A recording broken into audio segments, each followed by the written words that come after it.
L'agriculture familiale en France, comme un peu partout, c'est une forme de production agricole qui associe l'unité de production et la famille, une famille.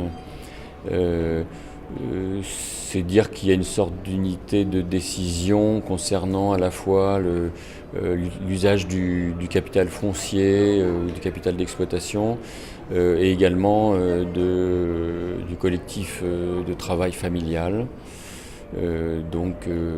Voilà, alors il y a des définitions très strictes où, par exemple, on considère qu'il ne doit pas y avoir d'ouvriers agricoles salariés, d'autres qui disent qu'au fond ça n'a pas d'importance, même s'il y en a un peu. Voilà, enfin grosso modo c'est ça, et grosso modo ce qui nous intéresse c'est une définition qui se distingue bien de la forme autre qui est l'entreprise agricole de production agricole, l'entreprise de production agricole, qui elle associe un capital qui vient du marché financier classique, un management qui est salarié, qui est soumis donc au capital, et puis des salariés pour le travail agricole.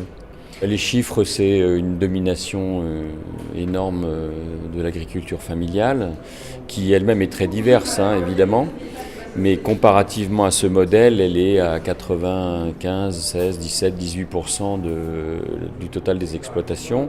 Alors ce pourcentage est plus faible, évidemment en termes de surface agricole, puisque les entreprises de production agricole sont beaucoup plus grandes.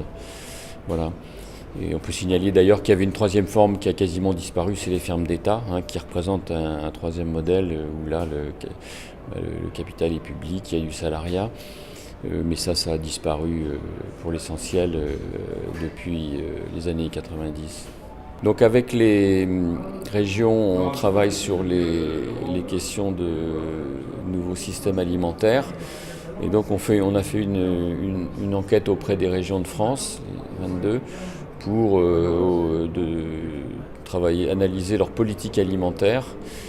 Et donc on voit qu'il y a d'abord une question du territoire, que l'agriculture est au cœur du développement territorial et que l'un des moteurs de transformation de l'agriculture, c'est l'évolution de la demande alimentaire qui est assez forte chez nous maintenant, hein, qui répond à une évolution des formes d'agriculture aussi que nous avons.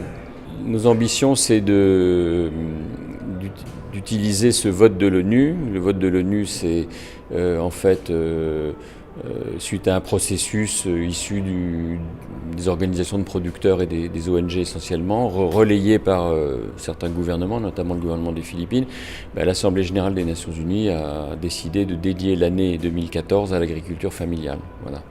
Donc c'est un débat qui a abouti, qui a été assez complexe, parce qu'il y a des débats sur pourquoi familiale et pas paysanne, pourquoi familiale et pas petite agriculture.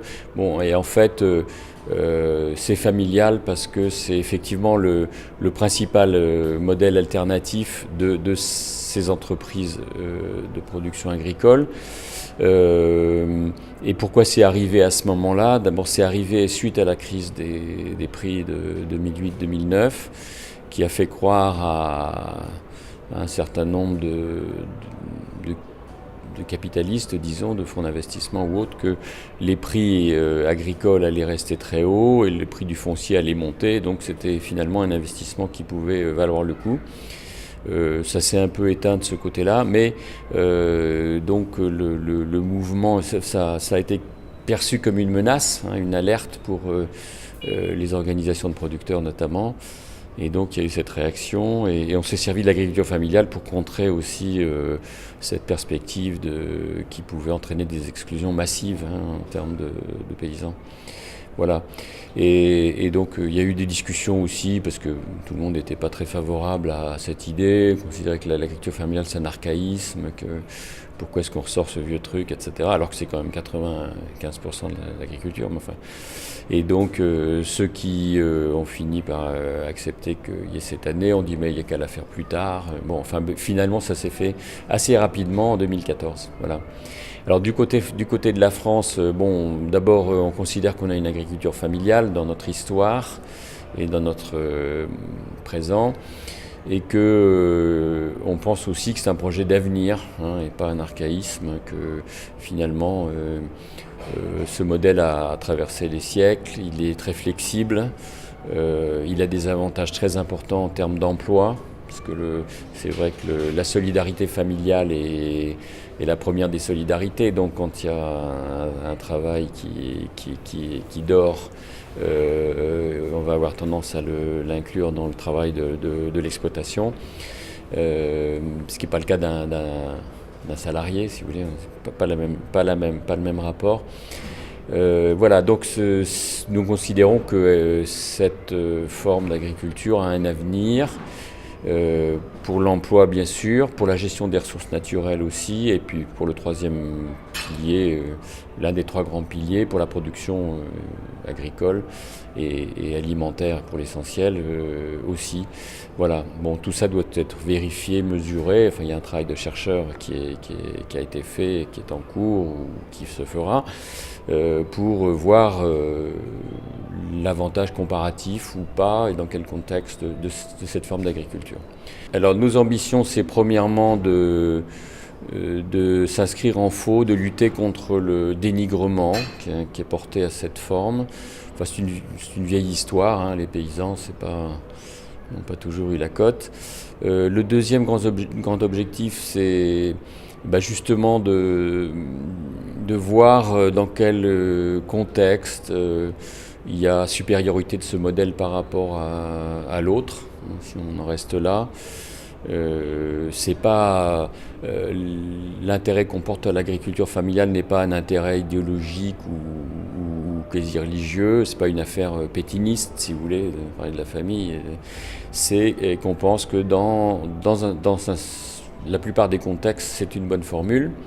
Et alors le troisième objectif qui est, je ne dis pas qu'il va venir après, parce que tout ça ne s'inscrit pas dans une chronologie, mais il pourrait effectivement en ordre logique venir après, c'est de réfléchir aux politiques publiques et aux types d'accords internationaux, de régulation internationale qui constituent un environnement favorable pour permettre aux exploitations familiales d'exprimer ce potentiel lorsqu'elles ont un potentiel considéré comme supérieur ou important.